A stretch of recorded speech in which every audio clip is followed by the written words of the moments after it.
माता की। दोनों मुट्ठी बंद करके पूरी ताकत से बोलिए, भारत माता की। भारत माता की।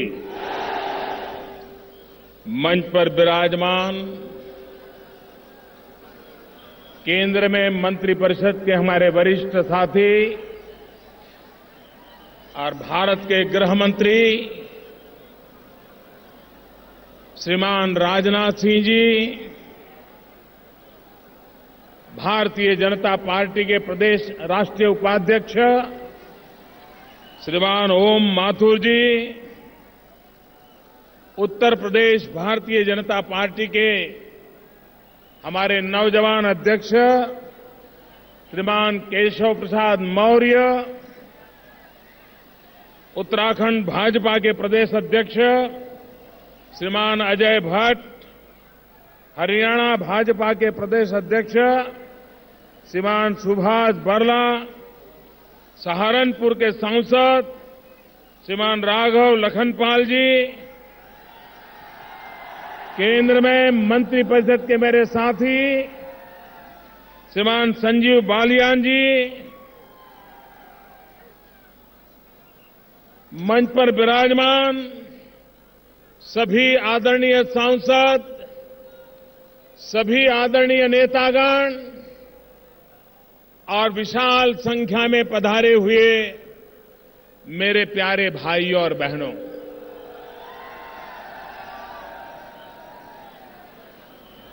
मैं उत्तर प्रदेश वाला हूं, उत्तर प्रदेश का सांसद हूं और उत्तर प्रदेश के सांसद के नाते मेरा स्वाभाविक मन करता है आप सबके आशीर्वाद प्राप्त करने का और जिस उमंग और उत्साह के साथ ये जन सैलाब मैं मेरे सामने देख रहा हूं,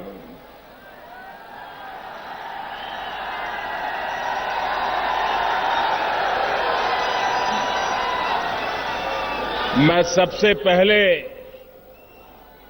आप सबकी क्षमा चाहता हूं कि ये जगह कम पड़ गई।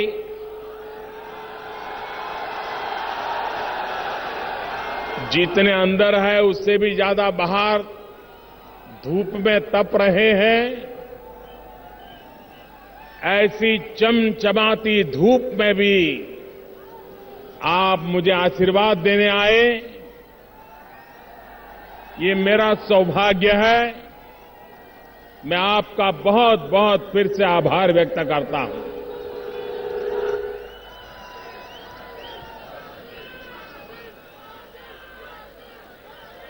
भाइयों बहनों, आज मैं आपके सामने उस समय आया हूं, करीब इसी समय 2 साल पहले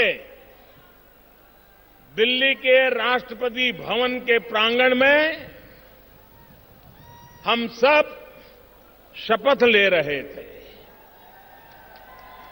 जिस समय हम 2 साल पहले वहां शपथ ले रहे थे, उसी समय में आज मेरे देशवासियों को मेरे काम का हिसाब देने के लिए आया।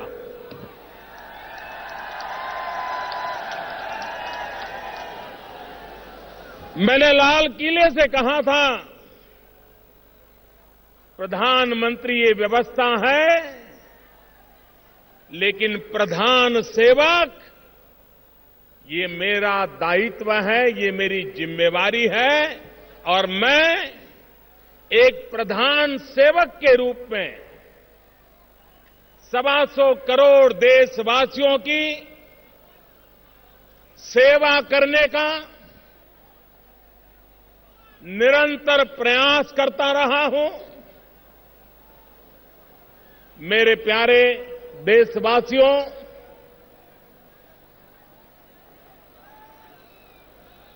सरकारें आती हैं, जाती हैं, चुनाव होते हैं, लेकिन सरकार बनती है जन सामान्य के सपनों को पूरा करने के लिए। मेरे प्यारे भाइयों बहनों, गत 2 वर्ष में देश ने भली भांति हमारे काम को देखा है, हमारे काम को परखा है। और जब संसद में एनडीए के सभी सांसदों ने मुझे नेता के रूप में चुना था और मैंने मेरा पहला भाषण दिया था, और पहले भाषण में मैंने कहा था कि मेरी सरकार इस देश के गरीबों को समर्पित है। 2 साल के हमारे पूरे कार्यकाल को देखेंगे, एक के बाद एक उन कामों को हाथ में लिया है जो गरीबों को गरीबी के खिलाफ लड़ाई लड़ने की ताकत दे, गरीबी के खिलाफ विजयी होने की ताकत दे। कोई गरीब मां बाप ये नहीं चाहता है कि उसके संतानों को विरासत में गरीबी मिले। हर मां बाप चाहता है कि उसके संतान ऐसी जिंदगी जीने के लिए मजबूर न हो जो जिंदगी उन्हें बितानी पड़ी है। मेरे भाइयों बहनों, अगले साल आजादी के 70 साल हो जाएंगे। सामान्य मानवीय की आवश्यकताओं की पूर्ति, इसको करने का प्रयास दिल्ली में बैठी हुई आपकी जो चुनी हुई मेरी सरकार है, उसने लगातार कोशिश की है। हमारी कोशिश रही है कि राज्यों को ताकतवर बनाएं। हमारी कोशिश रही है कि राज्य सरकारें भी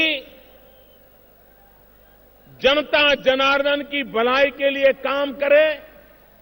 और इसलिए आज स्थिति ऐसी है, पहले एक जमाना था जब दिल्ली सरकार के पास भारत का जो खजाना होता था उसमें से 65% धन दिल्ली सरकार के खजाने में हुआ करता था और 35% धन राज्यों के खजाने में हुआ करता था।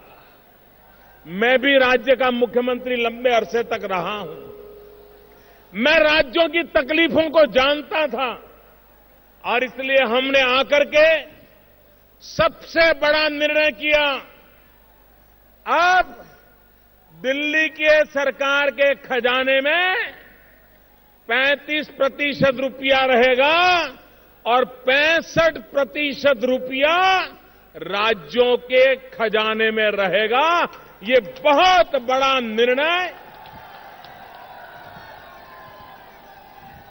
ये बहुत बड़ा निर्णय राज्यों को ताकत देने के लिए किया। इतना ही नहीं, नगर पालिका हो, महानगरपालिका हो, पंचायत हो, ग्राम पंचायत हो, उनको भी सीधा अधिकतम मात्रा में धन पहुंचाने का काम दिल्ली में ये नई सरकार ने किया है। भाइयों बहनों, सिर्फ गांव पंचायतों को 2 लाख करोड़ रुपया देने की हमने योजना बनाई है। आपके भी गांव में भारत सरकार की तरफ से हर वर्ष कहीं 80 लाख, कहीं 1 करोड़, इतनी बड़ी तादाद में लोगों के पास धन पहुंच रहा है, इसलिए कि गांव के जीवन में बदलाव आए, गांव के जीवन में सुख सुविधाएं आए, रोड बने, पानी की व्यवस्था हो, बिजली आए, अच्छी स्कूल हो, अच्छा अस्पताल हो, इन चीजों पर हमने बल दिया है। एक के बाद एक उन योजनाओं को हाथ लगाया है जिसके कारण देश के गरीब के जीवन में बदलाव आए। भाइयों बहनों, यह देश बदल रहा है, लेकिन कुछ लोगों का दिमाग नहीं बदल रहा है।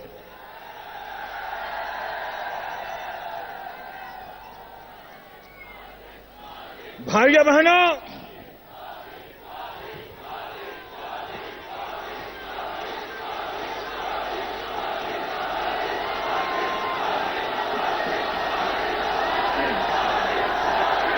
एक जमाना था जब गन्ना किसान, एक जमाना था जब मैं इस जिम्मेवारी को मैंने संभाला, उस समय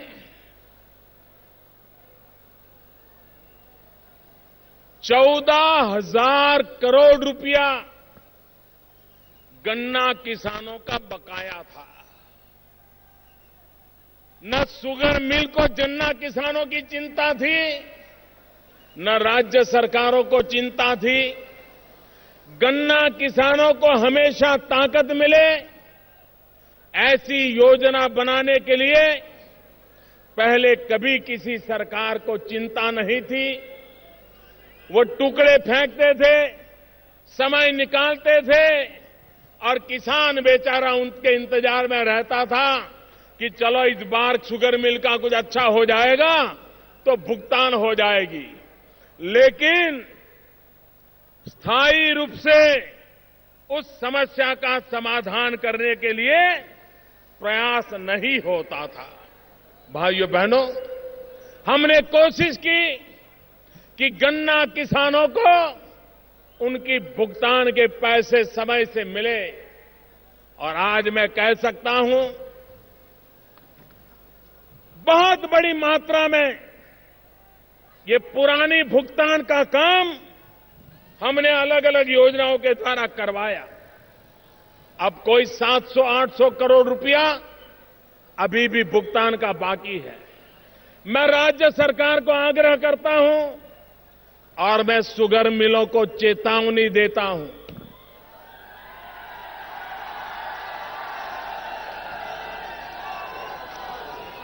इतने साल आपने किसानों के साथ जो किया है, अब आपको नहीं करने दिया जाएगा।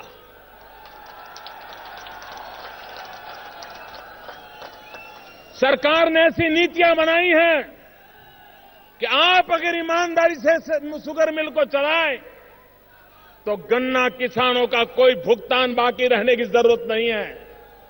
भाइयों बहनों, हमने गन्ने से इथेनॉल का भी अभियान चलाया है। 5%, 10% इथेनॉल बने जो हमारी गाड़ियों में पेट्रोल डीजल के साथ उपयोग में आए, ताकि कभी भी गन्ना किसान को मुसीबत की नौबत न आए। पर्यावरण का भी फायदा हो, विदेशी मुद्रा का भी फायदा हो और हमारे गन्ना किसान को भी फायदा हो, ऐसी एक नीति हमारी दिल्ली सरकार ने बनाई है। और मुझे विश्वास है, हमारी योजना है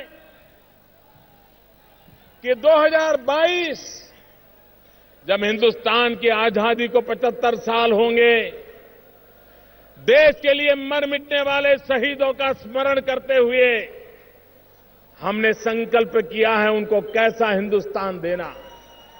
2022 तक हम गांव गरीब किसान के लिए उन नीतियों को आगे बढ़ाना चाहते हैं ताकि हमारे किसान की आय 2022 आते आते 2 गुना हो जाए, डबल हो जाए।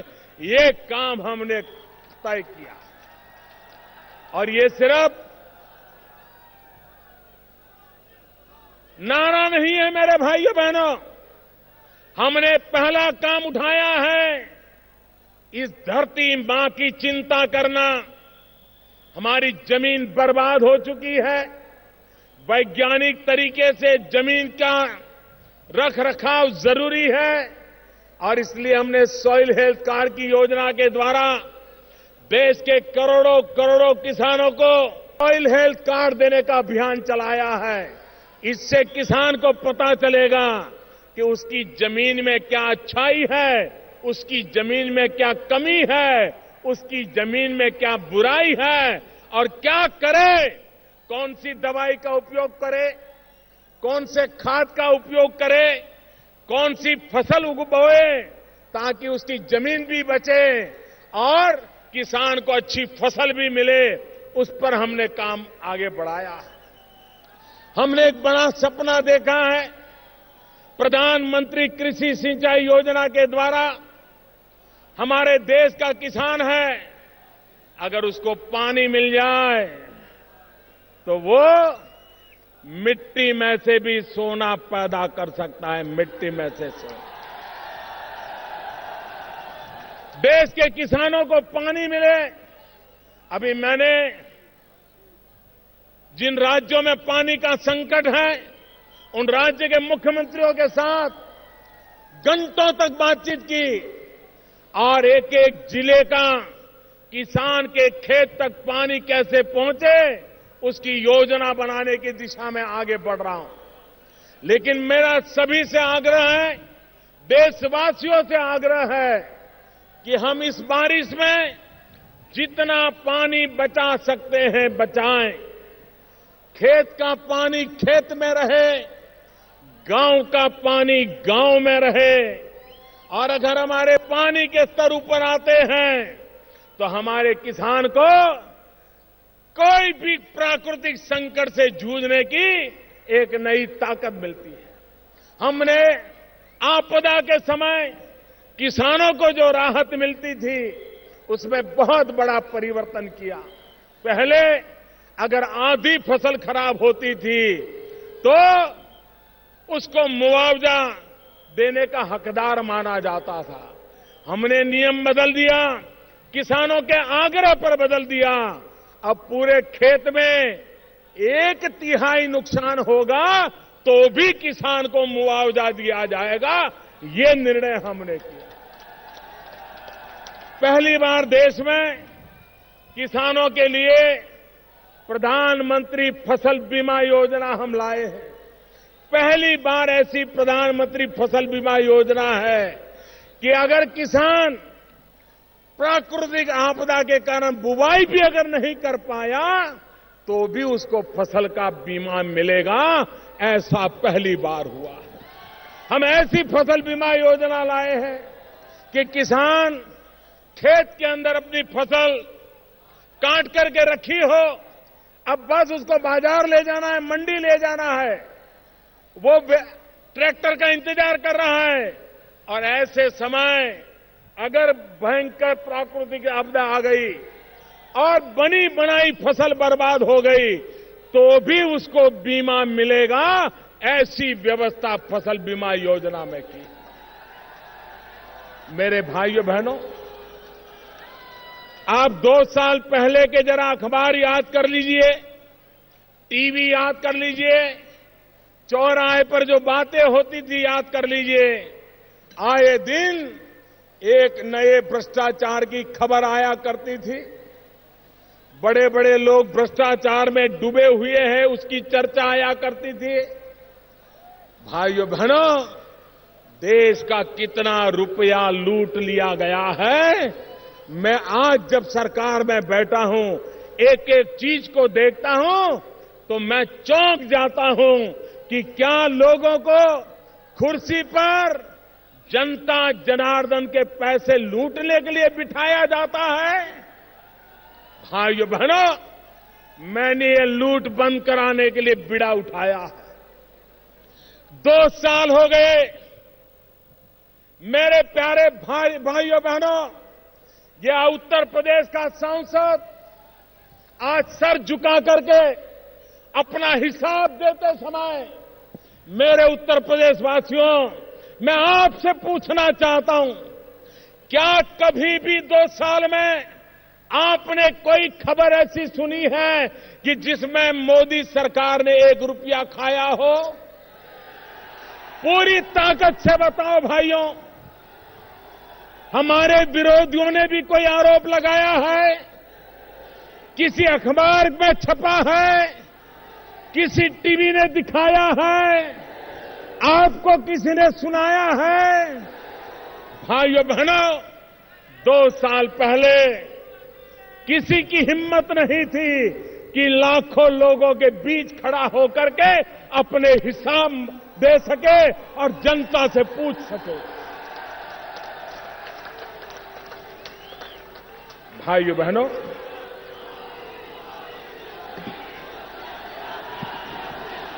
आपको हैरानी होगी, गैस का सिलेंडर, गैस का चूल्हा, ऐसी सरकारें आई वो तो अमीरों की अमानत बना दी। ऐसा जैसे गरीबों को तो गैस का चूल्हा सपने में भी नहीं सोचना चाहिए। क्या गरीब को लकड़ी के चूल्हे में ही जिंदगी काटनी पड़ेगी क्या? क्या मेरी गरीब मां को दिन में लकड़ी का चूल्हा जला करके खाना पकाते पकाते 400 सिगरेट का धुआं अपने फेफड़े में लेना होगा क्या? क्या गरीबों को मरने दिया जाएगा क्या? भाइयों बहनों, ये मेरा देश कितना ताकतवर है, मेरे देशवासी कितने ईमानदार है, यही तो है जो मुझे काम करने की ताकत देता है। मैंने देशवासियों को कहा कि अगर आप आर्थिक रूप से रसोई गैस के लिए सब्सिडी छोड़ सकते हैं तो छोड़िए, कोई ज्यादा पैसे नहीं है। मेरे भाइयों बहनों, इस देश के 1 करोड़ से ज्यादा परिवार, उन्होंने रसोई गैस की सब्सिडी छोड़ दी। ये छोटा निर्णय नहीं है, ये छोटा निर्णय नहीं है। 1 करोड़ से ज्यादा परिवार रसोई गैस की सब्सिडी छोड़ दें तो मैंने भी निर्णय किया कि आने वाले 3 साल में 3 करोड़, पिछले साल 3 करोड़ परिवारों को गैस का कनेक्शन दे दिया और आने वाले 3 साल में 5 करोड़ गरीब परिवारों, जहां लकड़ी का चूल्हा जलता है, उनको गैस का कनेक्शन दिया जाएगा। मातृशक्ति के सशक्तिकरण का इतना बड़ा कार्यक्रम आजादी के बाद 50 साल में कभी चला नहीं है। भाइयों बहनों, इतना बड़ा निर्णय, नारी सशक्तिकरण का ये काम हमने किया है। आप मुझे बताइए, सरकार समाज की भी चिंता करनी पड़ती है। आज हमारे समाज में पुरुष की तुलना में महिलाओं की संख्या कम हो रही है। बेटे जितने पैदा होते हैं, बेटियां कम पैदा होती हैं, क्योंकि बेटियों को मां के गर्भ में ही मार दिया जाता है। समाज में असंतुलन पैदा हो रहा है। अगर 1000 बेटे पैदा होते हैं, 1000 बेटियां पैदा नहीं होगी तो समाज का हाल क्या होगा, इसका आप अंदाज लगा सकते हैं। और इसलिए हमने अभियान चलाया है, बेटी बचाओ बेटी पढ़ाओ। भाइयों बहनों,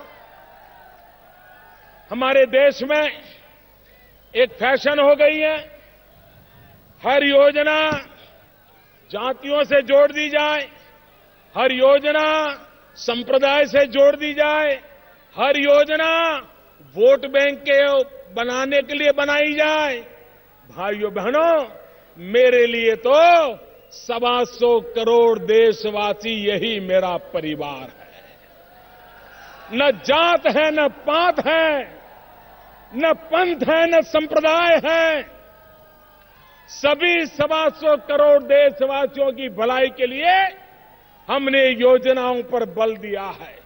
और इसलिए जब मैं बेटी बचाओ की बात करता हूं, जब मैं बेटी पढ़ाओ की बात करता हूं, तो सभी 125 करोड़ देशवासियों के लिए करता हूं, हर परिवार के लिए करता हूं, हर संप्रदाय की बेटी के लिए करता हूं, हर जाति की बेटी के लिए करता हूं, हर बिरादरी की बेटी के लिए करता हूं। जब तक समाज की सभी बेटियां ताकतवर नहीं होगी, ये मेरी भारत माता ताकतवर नहीं होगी। और इसलिए मेरे भाइयों बहनों, पिछले 2 साल में बेटी बचाओ बेटी पढ़ाओ इसका एक बहुत बड़ा अभियान चलाया है। आज गांव में जाएं तो लोग कहते हैं, साहब हमारे गांव में भी जरा पक्की सड़क हो जाए। गांव में पक्की सड़क की मांग रहती है। आज मुझे दुख के साथ कहना है, पिछली सरकार में एक प्रकार से सड़कें बनाने के लिए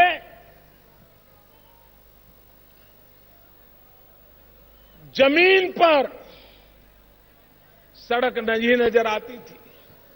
पता नहीं पैसे कहां जाते थे, पता नहीं योजनाएं कागज पर होती थी कि कुछ होता था। आज मैं 2 साल के भीतर भीतर आपको कहता हूं कि पिछली सरकार में एक दिन में जितने किलोमीटर रोड बनते थे, इस सरकार में एक दिन में उससे डबल रोड बनते हैं, डबल रोड बनते हैं। मैंने तय किया है हिंदुस्तान के गांवों को पक्की सड़क से जोड़ना। बहुत तेजी से काम आगे बढ़ाया है और रोड के काम के लिए सबसे ज्यादा बजट का आवंटन भी किया है। भाइयों बहनों, 21वीं सदी में जब कोई सुने कि भारत 18,000 गांव ऐसे हैं कि जहां बिजली का खंभा भी नहीं लगा है, कितनी शर्मिंदगी महसूस होती है। आजादी के 70 साल होने आए हो और गांव में बिजली का खंभा न पहुंचा हो, तो भाइयों बहनों, मुझ जैसे व्यक्ति को पीड़ा होना बड़ा स्वाभाविक है। और इसलिए मैंने बीड़ा उठाया कि मुझे गांवों में बिजली पहुंचानी है। और मैंने सरकारी अब दफ्तर में अधिकारियों से कहा, 1000 दिन में समय पक्का करके दिया है। और बहुत लोग हैं जो मेरा बराबर हिसाब देख रहे हैं कि मोदी जो कह रहा है हो रहा है कि नहीं हो रहा है। और कहीं से कोई गलत खबर आ जाए तो 24 घंटे टीवी पर चलता है कि मोदी ने उस गांव में बिजली पहुंचाने के लिए कहा था, लेकिन अभी बिजली पहुंची नहीं, सिर्फ खंभे पहुंचे हैं। इतना बारीकी से मेरे काम को देखा जाता है और मैं इसका स्वागत करता हूं। सरकार का पल पल का हिसाब होना चाहिए, सरकार का पाई पाई का हिसाब होना चाहिए। ये सरकार जनता के लिए होती है, जनता की भलाई के लिए होती है। और इसलिए भाइयों बहनों, 1000 दिन में, अभी तो 300 दिन हुए हैं, लेकिन मुझे खुशी है कि 18,000 गांव में से 7,000 गांव में बिजली चालू हो गई। सबसे ज्यादा गांव उत्तर प्रदेश के अंधेरे में थे। बहुत ही जल्द उत्तर प्रदेश के सभी गांवों में बिजली पहुंचाने का काम मैं पूरा करके रहूंगा। मेरे भाइयों बहनों, ये काम मैंने उठाया है। हमारा देश का नौजवान, उसे रोजगार मिलना चाहिए। नौजवान को काम करने का अवसर मिलना चाहिए। हमने एक प्रधानमंत्री मुद्रा योजना लाए। हमारी इच्छा है कि जो समाज के गरीब तबके के लोग हैं, एससी हो, एसटी हो, ओबीसी हो, छोटा छोटा काम करते हो, कोई धोबी हो, कोई नाई हो, कोई अखबार बेचता हो, कोई दूध बेचता हो, छोटा छोटा कारोबार करने वाले लोग, उनको बैंक वाले पैसे ही नहीं देते थे।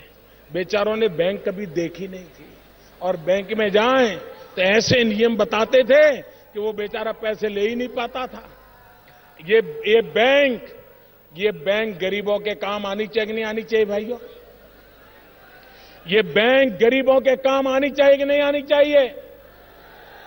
ये बैंक गरीबों के काम आनी चाहिए कि नहीं आनी चाहिए? हमने नियम बनाया, प्रधानमंत्री मुद्रा योजना, और हमने कहा ये छोटे छोटे लोग कारोबार चलाते हैं, अगर उनको पैसे चाहिए तो साहूकार के यहां से नहीं जाना पड़े, बड़ा ज्यादा ब्याज न देना पड़े, उसको अगर पैसे बैंक से मिल जाएं तो उसकी जिंदगी बदल जाएगी।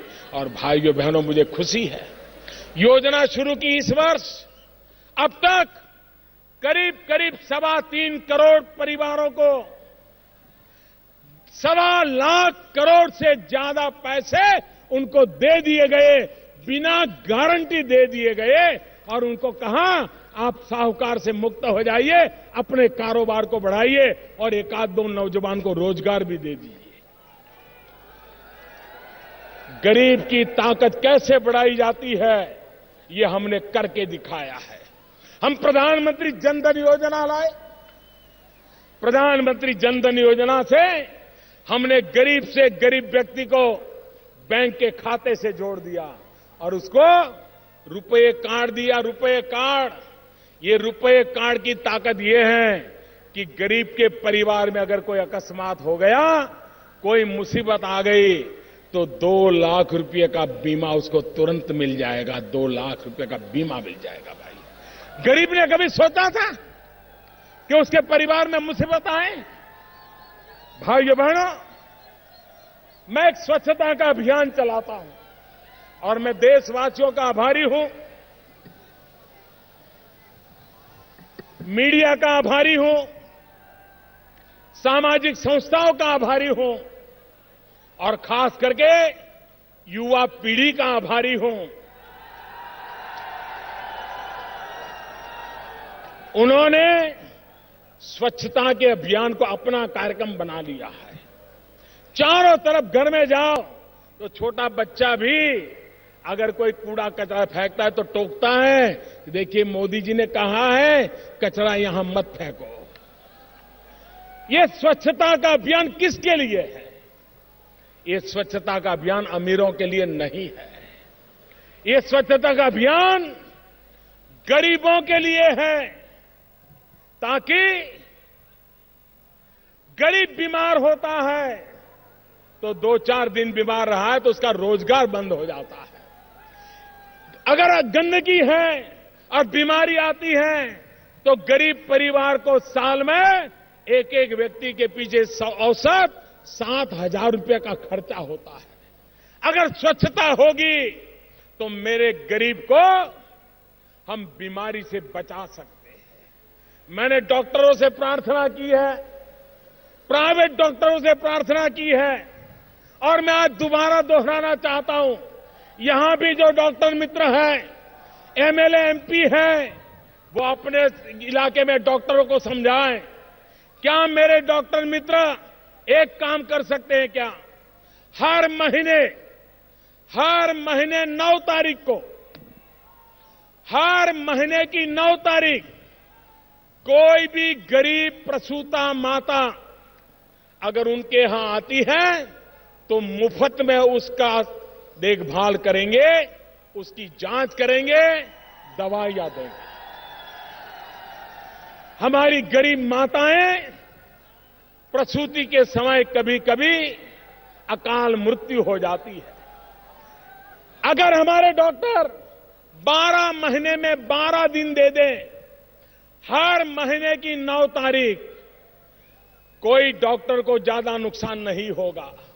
अगर मेरे देश के 1 करोड़ परिवार गैस की सब्सिडी छोड़ सकते हैं तो मेरे पढ़े लिखे डॉक्टर भी 12 महीने में 12 दिन मेरी गरीब प्रसूता माताओं के लिए दान दे सकते हैं और मेरी गरीब प्रसूता माताओं को मदद मिल सकती है। मैं आज उनसे यह आग्रह करता हूं, भाइयों बहनों, लेकिन इसके साथ साथ जब स्वास्थ्य की बात आती है तो मुझे एक बात और भी कहनी है। हमारे देश में डॉक्टरों की संख्या कम है, मेडिकल एजुकेशन में भी अलग अलग राज्यों के अलग अलग नियम हैं। कहीं पर डॉक्टर सरकारी अस्पताल में 60 साल में रिटायर्ड हो जाता है, कहीं पर 62 साल में रिटायर्ड हो जाता है और हमें डॉक्टर की कमी महसूस होती है। अगर देश में पहले ही ज्यादा मेडिकल कॉलेज बने होते, पहले ही ज्यादा डॉक्टर तैयार हो गए होते तो आज डॉक्टरों की कमी नहीं पड़ती। 2 साल के भीतर भीतर डॉक्टर बनाना तो मुश्किल काम है, लेकिन गरीब परिवारों को डॉक्टरों के बिना रहने के लिए मजबूर नहीं किया जा सकता। और इसलिए मैं आज उत्तर प्रदेश की धरती से देशवासियों के लिए घोषणा करना चाहता हूं कि आज डॉक्टरों की जो सरकारी अस्पतालों में है उनकी रिटायरमेंट की उम्र कहीं 60 साल है, कहीं 62 साल है।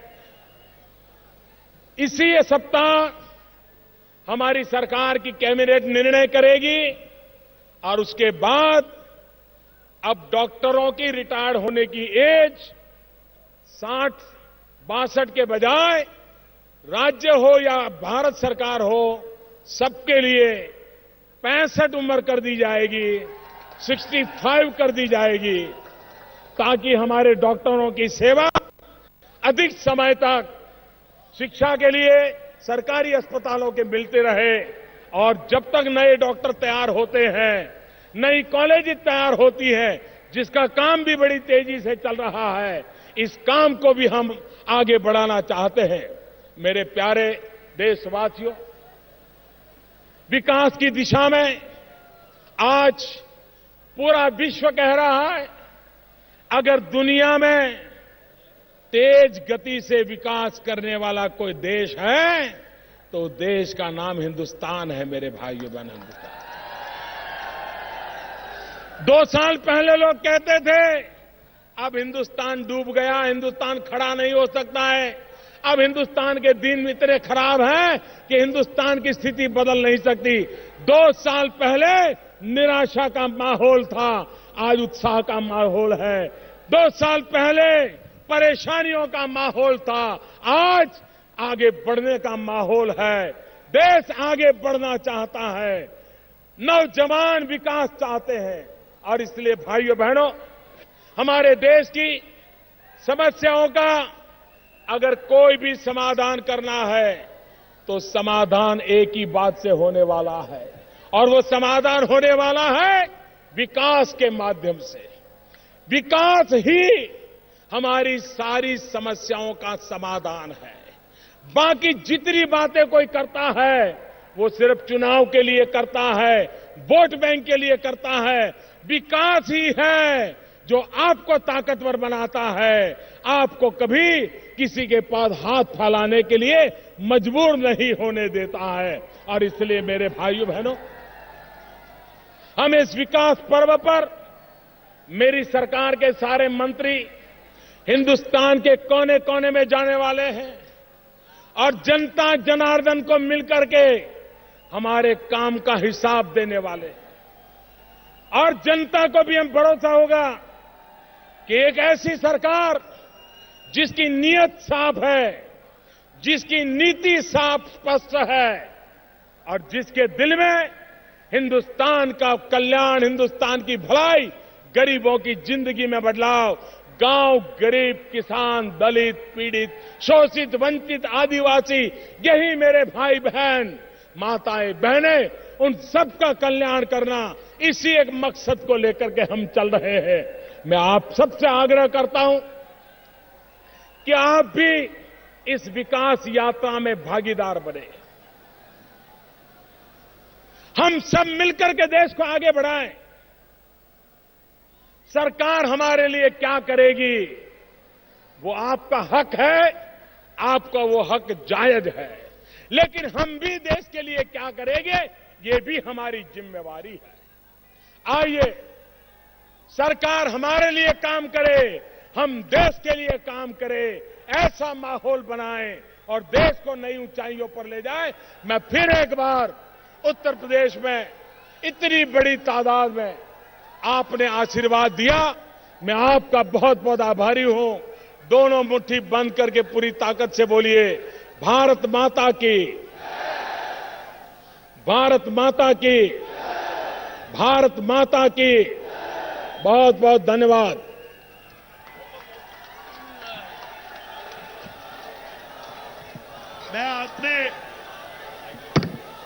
मैं अपने लोकप्रिय सांसद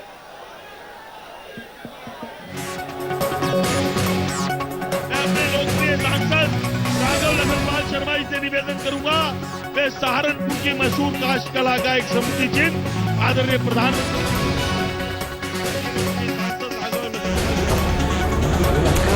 प्रधानमंत्री नरेंद्र मोदी को आप सुन रहे हैं सहारनपुर में बड़ी रैली को संबोधित करते हुए, जिसमें उन्होंने तमाम कामयाबियां अपनी सरकार की गिनाई है और विकास पर्व मनाने के सिलसिला में आप देख रहे हैं गृह मंत्री राजनाथ सिंह, प्रधानमंत्री नरेंद्र मोदी, तमाम लोग मंच पर मौजूद। और इन सब के बीच प्रधानमंत्री नरेंद्र मोदी ने सरकार की उपलब्धियां गिनाई है। सरकारी लूट खत्म करना, भ्रष्टाचार को खत्म करना बीजेपी की रणनीति है कि अपनी कामयाबियों में इसे सबसे ऊपर गिनाया जाए।